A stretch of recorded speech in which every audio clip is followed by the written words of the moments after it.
ವೇದೋ ನಿತ್ಯಮ ಅಧೀಯತಾಂ. ಇದು ಸಾಧನ ಪಂಚಕಂರಿ ಆದಿಗುರು ಶಂಕರಾಚಾರ್ಯರು ಹೇಳಿರುವಂತಹ ಕೊನೆಯ ಶ್ಲೋಕ ಅಂತಲೂ ಹೇಳ್ತಾರೆ. ಎದಕ್ಕಂತ ಹೇಳಿದರೆ, ಮಾನವನಾಗಿ ಮನುಷ್ಯನಾಗಿ ಜೀವನವನ್ನು ಹೇಗೆ ಜೀವಿಸಬೇಕು ಅಂತ ಹೇಳಿದ್ರೆ, ಅನಾಯಾಸ ಹೋಗ್ಬೇಕಪ್ಪ ಅಂತ ಹೇಳಿದ್ರೆ ವೇದವನ್ನು ನಿತ್ಯ ಅಧ್ಯಯನ ಮಾಡಬೇಕು ರೀ. ಅಧ್ಯಯನ ಮಾಡಿದ್ದೆ ಆದರೆ ಜೀವನ ಟೈಮ್ ಸಾಲಂಗಿಲ್ಲ ರೀ ನಮಗೆ. ಬೆಳಿಗ್ಗೆ ಅದನ್ನು ಓದಿದ್ವಿ, ಆಮೇಲೆ ಮಧ್ಯಾಹ್ನ ಬರೀದ್ವಿ, ಆಮೇಲೆ ಸಂಜೆ ಕ್ಲಾಸಿಗೆ ಹೋದ್ವಿ. ಅದನ್ನು ತತ್ಕಥನಂ ತತ್ಚಿಂತನಂ ತತ್ ಪ್ರಬೋಧನಂ.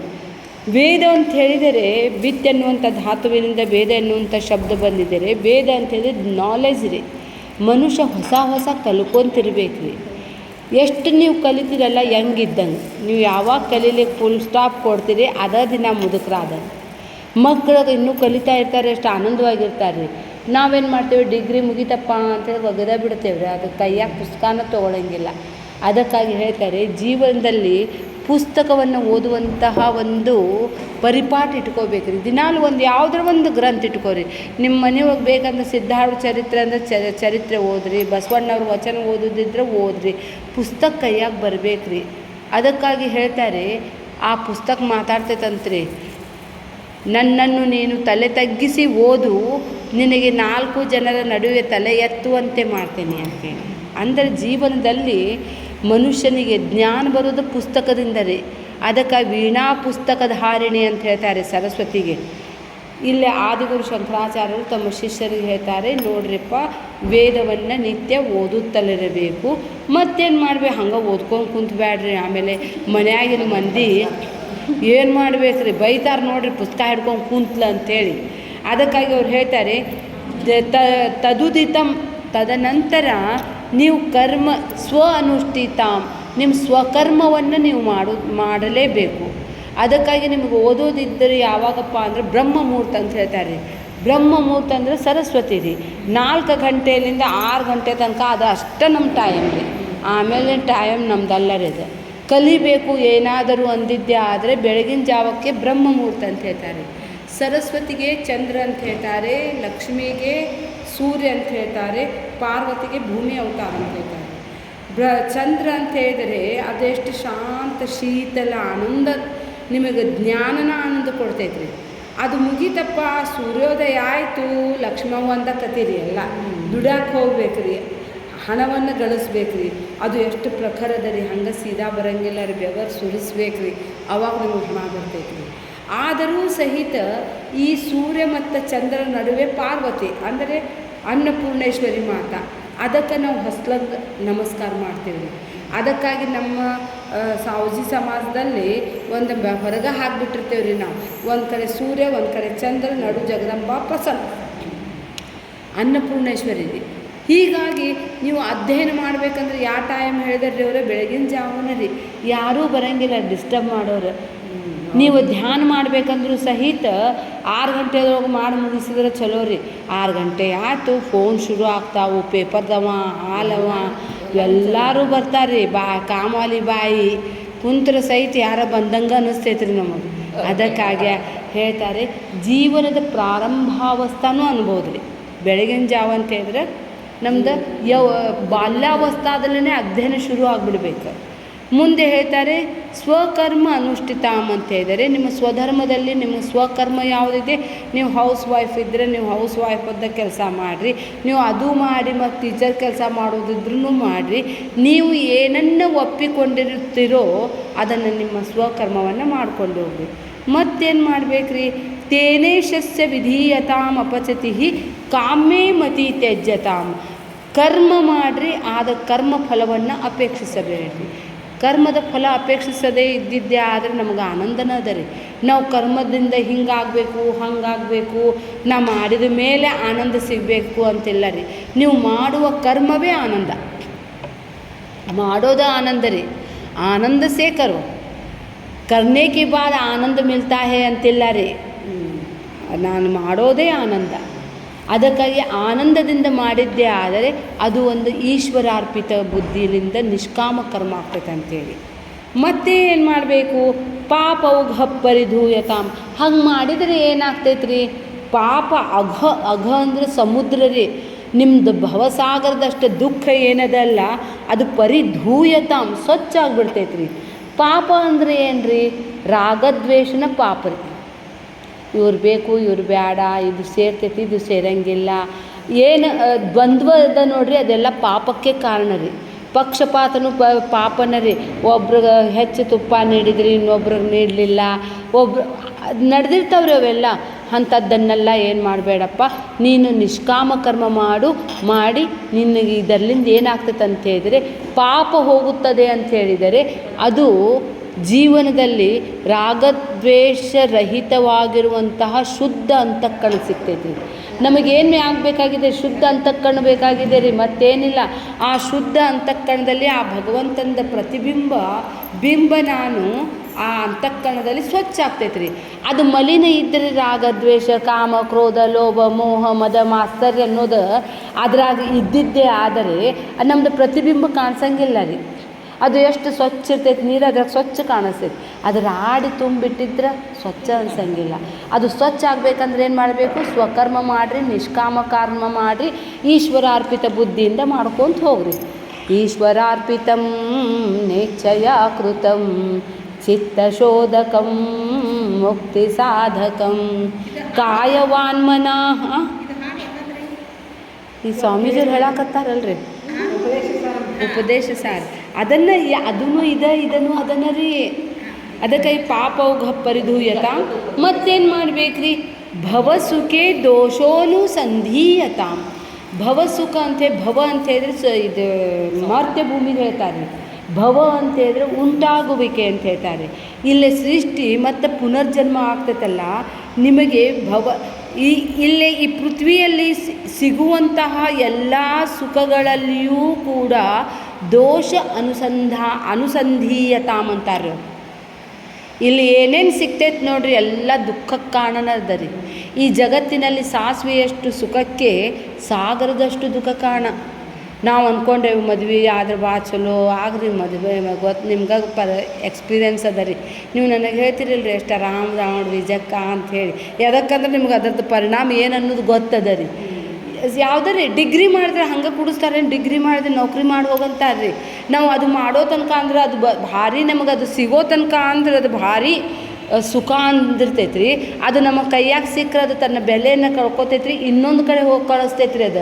ಇದು ಸ್ತೋತ್ರದ ಹೆಸರು ಸಾಧನಾ ಪಂಚಕಂ ರೀ. ಇದರಲ್ಲಿ 3 ಶಬ್ದಗಳು ಅಡಕವಾಗಿದ್ದಾವೆ. ಒಬ್ಬ ಸಾಧಕ ಸಾಧ್ಯವನ್ನು ಮುಟ್ಟಬೇಕಾಗಿದೆ, ಸಾಧಕ ಸಾಧ್ಯವನ್ನು ಮುಟ್ಟಬೇಕಾಗಿದ್ದೆ ಆದರೆ ಅದರ ನಡುವೆ ಸಾಧನೆ ಬೇಕಾಗ್ತೈತೆ. ನಾನು ಸಾಧಕ, ನನಗೆ ಹುಬ್ಬಳ್ಳಿಗೆ ಹೋಗಬೇಕಾಗಿದೆ, ಅದು ಹೋಗಲಿಕ್ಕೆ ನನಗೆ ಸಾಧನ ಯಾವುದು? ಟ್ರೈನ್. ಅದು ಇಲ್ಲದೆ ನಾನು ಅಲ್ಲಿ ಮುಟ್ಟಕ್ಕೆ ಸಾಧ್ಯ ಇಲ್ಲ ರೀ. ಹೇಗೋ ನೀವು ಕೂಡ ಜೀವನದಲ್ಲಿ ಸಾಧ್ಯ ಅಂತ ಹೇಳಿದ್ರೆ ಅತ್ಯಂತಿಕ ಶಾಂತಿ ಆನಂದ ರೀ. ನಮಗೇನು ಬೇಕಾಗಿದೆ ರೀ? ಸುಖ ಶಾಂತಿ. ಅದಕ್ಕಾಗಿ ಹೇಳ್ತಾರೆ ರೀ ಸ್ವಾಮೀಜಿಯವರು ಅಂತಾರೆ ಛಾತ್ರಾಲಯ ನೋಡ್ಕೋಬೇಕು. ಯಪ್ಪ ನಮಗೆ ಏನು ಬ್ಯಾಡ್ರಿಪ್ಪ, ನಾವೆಲ್ಲಿದ್ದೇವೆ ಹೇಗಿದ್ದೇವೆ ಆನಂದವಾಗಿದ್ದೇವೆ.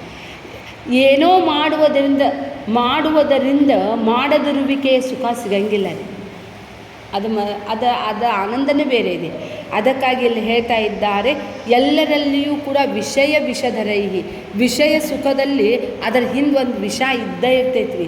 ಇದು ಜಗತ್ತು ಹೇಗಿದೆ ಅಂತ ಹೇಳಿದ್ರೆ ಅದು ಒಳಗೆ ವಿಷ ಇರ್ತೈತೆ ರೀ. ಮ್ಯಾಲೆ ನೋಡಿದ್ರೆ ಎಷ್ಟು ಚಂದ ಕವರ್ ಮಾಡಿ ಸಿಹಿ ಮಾಡೈತೆ ರೀ. ನೀವು ಹೆಂಗೆ ಚಿಪ್ತೀರಿ ಕಹಿ ಬರೋಕೆ ಶುರು ಆಗ್ತೈತೆ ರೀ. ಅದು ಸ್ಟಾರ್ಟಿಂಗ್ ಎಂಥ ಚಲೋ ಡೇಟ್ಸ್ ಕರ್ಕೊಂಡು ಹೋಗ್ತಾರೆ, ಆಮೇಲೆ ಎಂಗೇಜ್ಮೆಂಟ್ ಆಗ್ತೈತಿ, ಡೈಮಂಡ್ ರಿಂಗ್ ಹಾಕ್ತಾರೆ, ಆಕೆ ಹಿಂಗೆ ನೋಡ್ತಾಳೆ, ಏನು ಫೋನ್ ಮಾಡ್ತಾರೆ, ಬರ್ತಾ ಮದುವೆ ಆಗ್ತೈತಿ. ಅವಾಗ ಗೊತ್ತಾಗ್ತೈತಿ ನೋಡ್ರಿ ಅವನು ಎಷ್ಟು. ಅದಕ್ಕಾಗಿ ಒಬ್ರಿಗೆ ಹೇಳಿದ್ರಂತ್ರಿ ಎಲ್ಲಕ್ಕಿಂತ ಚಿಕ್ಕ ಕತೆಗೆ ಲಕ್ಷ ಬಹುಮಾನ ಇತ್ತಂತ್ರಿ. ಎಲ್ಲಕ್ಕಿಂತ ಚಿಕ್ಕ ಕತೆ ಯಾರು ಬರ್ತಾರೆ ಅವ್ರಿಗೆ ಲಕ್ಷ ಬಹುಮಾನ ಇತ್ತಂತ. ಒಬ್ಬನಿಗೆ 10 ತಂತ್ರಿ. ಎಲ್ಲಕ್ಕಿಂತ ಚಿಕ್ಕದು ಒಂದೇ ಸೆಂಟೆನ್ಸ್ನಾಗ ಇತ್ತಂತ್ರಿ ಕತೆ. ಅಂದ ಕೂಡಲೇ ಏನಪ್ಪ ನೀ ಏನು ಬರೆದಿದ್ದಿ ಅಂಥೇಳಿ, ನಾನು ಮದುವೆ ಆದೆ, ನನ್ನ ಕತೆ ಮುಗಿಯಿತು, ಇಷ್ಟ. ಅಂದರೆ ಷೋಡೋಪ ಸಂಸ್ಕಾರದಲ್ಲಿ ವಿವಾಹ ಅಲ್ಲಿ ತನಕ ಅಷ್ಟೇ ನಮಗೆ ಸಂಸ್ಕಾರ ಅದ ರೀ. ಮುಂದಿಂದ ಅಂತ್ಯಷ್ಟಿ ಮಗ ಮಾಡ್ತಾನೆ ರೀ, ಮತ್ತು ಮುಗಿದು ಸಾಯಕ್ಕೆ ಹೊಂಟಂಗ್ರಿ ನಾವು. ಅದಕ್ಕಾಗಿ ಇಲ್ಲಿ ಹೇಳ್ತಾ ಇದ್ದಾನೆ, ದೋಷೋನು ಸಂಧೀಯತ, ಮಾಡ್ಕೋಬಾರ್ದಂತೂ ಇಲ್ಲ, ಮಾಡಬಾರ್ದಂತೂ ಇಲ್ಲ ರೀ. ಜೀವನದಲ್ಲಿ ಅದು ಪ್ರಾರಬ್ಧದ ರೀ. ಅದು ಹ್ಯಾಂಗೆ ಅದು ವಾತಾವರಣ ನಿರ್ಮಾಣ ಆಗ್ತೈತೆ ಅನ್ನೋದು ಗೊತ್ತಿಲ್ಲ ರೀ, ಪ್ರಾರಬ್ಧ ರೀ. ಆ ಯಾರ ಮನೆಯಾಗಿಂದ ದಾನ ಪಾನಕ್ಕೆ ಹಾಕರ ಆಯ್ತೆ ನಾ ಉನ್ಕೆ ಘರ್ ಮೇ ಜಾಕರ್ ಪಡ್ತೆ. ನಮ್ಮಲ್ಲಿ ಹೇಳ್ತಾರೆ ಚೋಡ್ ಘರ್ನೆ ಪಡಿ ಚೋರಿ, ಪಡಿ ಬಿದ್ಲು, ನಾವು ಚಲೋ ಮನ್ಯಾಗ ಬಿದ್ಲು ನೋಡ್ರಿ ಅಂತಾರ್ರಿ. ಬಿದ್ದಕ್ಕಿ ಯಾವಾಗೂ ಹೇಳಂಗಿಲ್ಲ ರೀ, ಅಕ್ಕಿ ಅಲ್ಲೇ ಬಿದ್ದ ಬಿಡೋದು ಫ್ಲ್ಯಾಟ್. ಅದಕ್ಕಾಗಿ ಇಲ್ಲಿ ಹೇಳ್ತಾರೆ ದೋಷೋನು ಸಂಧಿ, ಸುಖ ಸಿಗ್ತೈತೆ ಅಂತೇಳಿ ಎಂಟರ್ ಆಗಬೇಡ್ರಿ. ಎಲ್ಲಾದ್ರಿಗೂ ದುಃಖ ಅದಂತೇಳಿ ಸ್ವೀಕಾರ ಮಾಡಿ ಹೋದ್ರಿ ಏನು ಅನ್ಸಂಗಿಲ್ಲ ರೀ. ಸ್ವೀಕಾರ ಮಾಡಲಾರ್ದ ಅಂತೆ ಕಂತೆಗಳ ಸಂತೆ ಅಂತೇಳಿ ನಾವು ಏನೋ ಭ್ರಮಿಸಿರ್ತೇವಲ್ಲ, ಅದು ಅಲ್ಲಿಗೆ ಸುಖನ ಇಲ್ಲ ರೀ. ಈ ಜಗತ್ನಾಗ ಸುಖಾನ ಇಲ್ಲ ರೀ. ನೀವು ಇಲ್ಲದ ಕಡೆ ಹುಡುಕಿದ್ರಿ ಅಲ್ಲಿ ಸಿಗ್ತೈತ್ರಿ. ಆ ಅಜ್ಜಿ ರೀ ಒಬ್ಬಾಕಿ ಏನೋ ಸ್ಟ್ರೀಟ್ ಲೈಟ್ನ್ಯಾಗ ಹಿಂಗೆ ಹುಡ್ಕಾಕತ್ತಿದ್ಲಂತ, ಪಾಪ ಮುದುಕಿ ಹುಡ್ಕಾಕತ್ತ ಅಂತೇಳಿ ಮತ್ತು 4 ಮಂದಿ ಹುಡ್ಕಾಕತ್ರಂತ. ಎಲ್ಲರೂ ಹುಡುಕಿ ಏನು ಹುಡ್ಕಾಕತ್ತಾರ ಗೊತ್ತಿಲ್ಲ. ಅಜ್ಜಿ ಏನು ಹುಡ್ಕಾಕತ್ತಿ ಅಂತ ಕೇಳಿದ್ರು. ಸೂಜಿ ಅಪ್ಪ ಅಂದ. ಅಯ್ಯೋ ಇಲ್ಲೇ ಎಲ್ಲಿ ಕಳ್ದಿ ಅಂತೇಳಿ. ಅಡ್ಗೆ ಮನ್ಯಾಗ ಕಳ್ದೇನಿ. ಅಡ್ಗೆ ಮನ್ಯಾಗ ಕಳೆದ್ರೆ ಈ ಹೊರಗಿಂದ ಸ್ಟ್ರೀಟ್ ಲೈಟ್ನ್ಯಾಗ ಎದಕ್ಕೆ ಹುಡ್ಕಾಕ ಬಂದು, ಅಲ್ಲಿ ಬೆಳಕಿಲ್ಲ, ಇಲ್ಲಿ ಬೆಳಕೈತಂತ ಹುಡ್ಕಾಕತ್ತೇನೆ. ನಮ್ಮದು ಕತಿ ಹಿಂಗೆ ರೀ. ನಾವು ಸುಖ ಹೊಡ್ಕಾಕ ಬಂದೇವಿ, ಸತ್ಯದ ಮಾರ್ಗ ಹಿಡಂಗಿಲ್ಲ ರೀ. ನಾವು ಗುರುವಾಣಿ ಕೇಳಂಗಿಲ್ಲ ರೀ. ಅಲ್ಲಿ ನಮ್ಗೆ ಕತ್ಲು ಅನ್ನಿಸ್ತೈತೆ ರೀ. ಆದರೆ ಇಲ್ಲೇ ಥಳಕ್ ಬಳಕ ಎಲ್ಲ ರೀ. ಚಲೋ ಮಾಲ್ಗೆ ಹೋಗೋದು, ಸುಖ ಎಲ್ಲಿ ಸಿಗ್ತೈತಂತ ಅಲ್ಲಿ ಹೋಗ್ತೇವೆ ರೀ. ಅಲ್ಲಿ ಸುಖ ಇದ್ರೆ ಸಿಗ್ತೈತಲ್ರಿ, ಅಲ್ಲಿ ಸುಖ ಇಲ್ಲ ರೀ. ಅದಕ್ಕಾಗಿ ಸುಖ ಎಲ್ಲದ ಅಂತಂದರೆ ಸತ್ಯಂ ಜ್ಞಾನಮನಂತಂ ಬ್ರಹ್ಮ ಯೋ ವೇದ ನಿಹಿತಂ ಗುಹಾಯಾಮ್ ಪರಮೇ ಯೋ ಮನಂತ. ಗುಹಾಯಾಮ್ ಅಂತಾರ್ರಿ ಅವರು. ಅದು ರಹಸ್ಯವಾಗಿದೆ ರೀ. ಎಲ್ಲಿ ತನಕ ನಿಮಗೆ ಅದು ಹುಡುಕ್ಬೇಕಪ್ಪ ಅಂಥೇಳಿ ಆ ಗುಹಾ ದೂರ್ಲಿಂದ ನೋಡುವ ಕತ್ತಲೆ ಅನ್ನಿಸ್ತೈತಿ. ಆದರೆ ಪ್ರಯತ್ನ ಮಾಡಿದರೆ ಕೋಶಿಶ್ ಕರ್ನೆ ವಾಲೋಂ ಕಾ ಹಾರ್ ಕಭಿ ನಹೀ ಹೋತಾ. ಅದನ್ನೇ ಹೇಳ್ತಾ ಇದ್ದಾರೆ. ದೋಷೋನು ಸಂಧೀಯತಾಂ. ಕೊನೆಗೆ ಹೇಳ್ತಾರೆ ಈ ಶ್ಲೋಕದ ಒಂದು ಪ್ಯಾರಾದಲ್ಲಿ, ಆತ್ಮ ಇಚ್ಛಾ ವ್ಯವಸೀಯತಾಂ ನಿಜ ಗೃಹ ತೂರ್ಣಂಬ್ರಿ. ನೀನು ಒಂದು ಸಲ ಈ ರೀತಿ ನೋಡಿ ಹಂಗೆ ಮನ್ಯಾಗ ಕುಂತು ಬಿಡಬೇಡ. ಆತ್ಮನನ್ನು ತಿಳಿಯೋದರ ಸಲುವಾಗಿ ನೀನು ನಿಜ ಗೃಹ ಅಂತಂದ್ರೆ ನಿಮ್ಮ ಮನೆ ತೂರ್ಣಂ ಅಂತಂದ್ರೆ ಶೀಘ್ರವಾಗಿ ತೂರಿಕೊಂಡು ವಿನಿರ್ಗಮ್ಯತ ಹೊರಗೆ ಬರ್ಬೇಕ್ರಿ ಮನೇಲಿಂದ. ಈಗ ನಾವೆಲ್ಲ ಹೆಂಗೆ ಬಂದೇವೆ ನೋಡ್ರಿ, ಮನ್ಯಾಗೇನು ನಮಗೇನು ಇದು ಮಾಡ್ಯಾರಂತ ಸಪೋರ್ಟ್ ಮಾಡ್ಯಾರಂತ ತಿಳ್ಕೊಂಡ್ರಿ ಏನ್ರಿ. ಮಾತಾಡಿಲ್ಲ ಹಂಗೆ ಹೋಗಂತ, ರೊಕ್ಕನೂ ಕೊಡೋಂಗಿಲ್ಲ ಹೋಗಂತ. ಅದು ಹೋಗ್ತಿದ್ರು ಹೋಗಿ. ನನ್ನ ಕಡೆ ಭಾಳ ಕೈ ಟೈಟ್ ಆಯ್ತವ. ನಾವು ನನ್ನಿಂದ ಇಲ್ಲ ನೋಡಿ ಹೋಗ್ತಿದ್ರು ಹೋಗಿ. ನೆಲ್ಲಂದ್ರೆ ದೀಪಾವಳಿ ಎಲ್ಲ ತೊಗೊಳೋದು ಕ್ಯಾನ್ಸಲ್ ಮಾಡ, ಅದು ತೊಗೊಂಡು ಹೋಗಿ. ನೀ ಏನು ಮಾಡ್ತೀವಿ ಮಾಡಿ. ನಿಮಗೆ ಅಷ್ಟು ಯಾವುದದು ಈಗ ದೀಪಾವಳಿದ ಚಲೋ ಸೀರೆ ತೊಗೋಬೇಕು 10-11 ಸಾವಿರದ್ದು ಏನು ಇಲ್ಲೇ ಬಂದು 4 ದಿನದ ಢಮ್ಮ ಮಾಡಿ ಹೋಗಬೇಕು. ಅದಕ್ಕೆ ಬೆಲೆ ನಾವು ಕಟ್ಟಬೇಕಾಗ್ತೈತೆ ರೀ. ಅದಕ್ಕಾಗಿ ಹೇಳ್ತಾರೆ ಜೀವನದಲ್ಲೇ ಇಂಥ ಅಪಾರ್ಚುನಿಟಿ ಬಂದ್ರೆ ನಮ್ಮ ಮನ್ಯಾಗಿನ ಮಂದಿಗೂ ವಿರೋಧ ಮಾಡ್ಕೋಬೇಕಾಗ್ತೈತೆ ರೀ. ಇಲ್ಲಂದ್ರೆ ಆಗಂಗಿಲ್ಲ ರೀ. ಅದಕ್ಕಾಗಿ ಆ ಪ್ರಹ್ಲಾದ್ ರೀ ಅವ್ನ ತಂದೆಗೆ ವಿರೋಧ ಮಾಡಿನ ನಾರಾಯಣನ ಸೇರಿದ್ದಾರೆ. ತಂದೆ ಮಾತು ಕೇಳಬೇಕಿತ್ತಿಲ್ರಿ, ಅವ ಕೇಳಲಿಲ್ಲ ರೀ. ಅದಕ್ಕೆ ಸತ್ಯ ಗೊತ್ತದ ರೀ ಅವ್ನಿಗೆ. ವಿಭೀಷಣ ಜ್ಯೇಷ್ಠ ಭಾತೃ ಪಿತಃ ಸಮಾನ ಅಂತಾರೆ. ರಾವಣನ ಮಾತು ಕೇಳಬೇಕಿತ್ತಿಲ್ರಿ, ಕೇಳಲಿಲ್ಲರಿ. ಅವನು ಸತ್ಯದ ಮಾರ್ಗವನ್ನು ಹಿಡಿದ.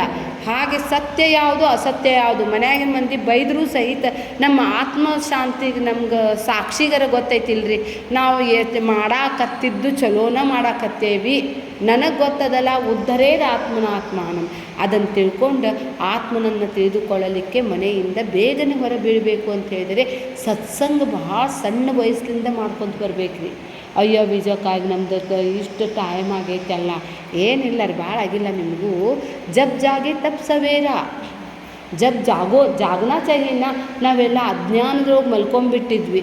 ಅದಕ್ಕಾಗಿ ಮತ್ತೆ ಮುಂದಿನ ಹೇಳ್ತಾರೆ, ನೀವು ಮನೆಯಿಂದ ಹೊರಗೆ ಬಂದು ಎಲ್ಲಿಗೆ ಹೋಗಬೇಕು ಕ್ವಶನ್ ಮಾಡ್ತೀವಿ. ಆವಾಗ ಅವ್ರು ಅಂತಾರೆ ಸಂಗತ್ ಸತ್ಸು ವಿಧೀಯತಾಂ ಭಗವತೋ ಭಕ್ತಿ ದೃಢಾದೀಯತಾಂ. ನೀ ಮನೆ ಬಿಟ್ಟು ಹೊರಗೆ ಬಂದು ದುಸ್ಸಂಗ ಮಾಡೋಕ್ಕೆ ಹೋಗಬೇಡ, ನೀ ಸತ್ಸಂಗಕ್ಕೆ ಹೋಗು, ಗುರುವಿಗೆ ಆಶ್ರಯಿಸು, ಅಂದರೆ ನಿನ್ನ ಜೀವನ ಸಾರ್ಥಕ ಅಂಥೇಳಿ ಈ ಶ್ಲೋಕದಲ್ಲಿ ಹೇಳಲಾಗಿದೆ.